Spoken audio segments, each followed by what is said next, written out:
ಗೋವರ್ಧನ್, ಏನಯ್ಯ ಇದು? ಸ್ಟಾಕ್ ಇದೆಯಲ್ಲ ಅಣ್ಣ? ಇದೇ ಕಣ, ಈಗಷ್ಟೇ ಶುರು ಮಾಡಿದ್ದಾರೆ. ಗೌರ್ಮೆಂಟ್ ಈರುಳ್ಳಿನಲ್ಲ, ತರಕಾರಿನೂ ಹೀಗೆ ಕೊಡ್ಬೇಕು. ಆಚೆ ಕೊಂಡ್ಕೊಂಡು ತಿನ್ನಕ್ಕಾಗ್ತಿಲ್ಲ ಅಣ್ಣ. ಸುವರ್ಣ ಆಂಟಿ, ನಾನು ಆಫೀಸಿಂದ ಬರ್ಬೇಕಾದ್ರೆ 2 ಕುಂಬಳಕಾಯಿ ಮೆಣಸಿನ್ಕಾಯಿ ಕೇಳಿದಕ್ಕೆ 130 ರೂಪಾಯಿ ಅಂತ ಅಂದ. ಇನ್ ಮನೆಗೇನ್ ತಗೊಂಡು ಹೋಗೋದು, ಏನು ಅಂತ ತಿನ್ನೋದು? ಗೋವರ್ಧನ್, ಬೆಳಗ್ಗೆ ಪ್ಯಾಕೆಟ್ ಹಾಲು ತಗೊಳಕ್ ಬಂದಿಲ್ಲ? ಪ್ಯಾಕೆಟ್ ಹಾಲಲ್ಲಿ ನೀರ್ ಜಾಸ್ತಿ ಮಿಕ್ಸ್ ಮಾಡ್ತಾರೆ, ಅದಕ್ಕೆ ಡೈರೆಕ್ಟ್ ಆಗಿ ಹಸುವಿನ ಹಾಲೇ ತರಿಸ್ತಾ ಇದ್ದೀನಿ. ಓಯ್ ಗೋವಿ, ಬಿಸಿಲು ಸಿಕ್ಕಾಪಟ್ಟೆ ಇದೆಯಲ್ಲ, ಸ್ಕಿನ್ ಹಾಳಾಗೋಗುತ್ತೆ. ನೀನ್ ಹೋಗಲ್ ಕೂತ್ಕೋ, ನಿನ್ ಲೈನ್ ನಾನ್ ಕಾಯ್ತೀನಿ. ಏನು ಬೇಕಾಗಿಲ್ಲ, ನನಗೇನ್ ಬೇಕೋ ತಗೋತೀನಿ, ನಿನ್ಗೇನ್ ಬೇಕೋ ತಗೋ. ಅಣ್ಣ, ನಾನು ಕಾಲ್ ಮಾಡ್ತೀನಿ. ಸರಿ ಕಣ.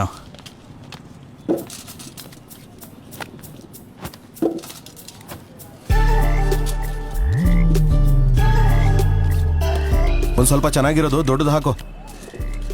ಏನಪ್ಪ? ಲೋ ಅಣ್ಣ, ಸ್ವಲ್ಪ ಚೆನ್ನಾಗಿರೋದು ಹಾಕೋ.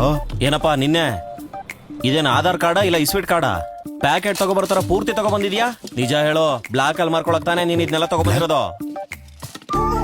ಅಲ್ಲ, ಏನ್ ಮಾತಾಡ್ತಾ ಇದೀರಾ ಸರ್ ನೀವು? ನಮ್ಮ ಮನೇಲಿ ವಾರಕ್ಕೆ ಎಷ್ಟು ಈರುಳ್ಳಿ ಯೂಸ್ ಆಗುತ್ತೆ ಗೊತ್ತಾ?